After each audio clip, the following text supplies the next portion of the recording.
இருக்காமியா. அவருக்கு என்ன குறைன்னா ஆண்டவனுக்கு என்ன குறை இருக்கு? ஆண்டவனுக்கு என்ன குறைன்னு கேட்கையில சிவபெருமானுக்கு அம்மாவும் அப்பாவும் இல்லைன்னு ஆண்டவனுக்கு ஒரு வருத்தமா. அடேப்பா, அப்பாவுக்கு அப்பாவும் அம்மாவும் கிடையாது. அப்ப கடவுளுக்கே ஒரு குறைவு இருக்கும் போது நம்ம எல்லாம் என்ன?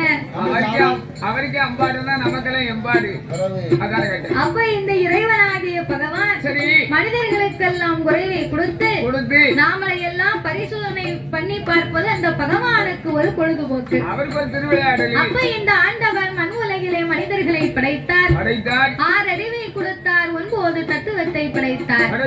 நாமளுக்கெல்லாம் 3 ஆசைகளை கொடுத்து மரம், செடி, கொடி, பயிர், புல், பூண்டு, இலை, தாவரங்களோடு ஆடு, மாடு, கண்டுகாலிகள் அதனையும் படைத்த உலகத்தையே ஆண்டவன் 3 ஆக பிரித்தார். அது எப்படி பிரித்தார்? அதனை, சுடலை, ஆதி, பாதா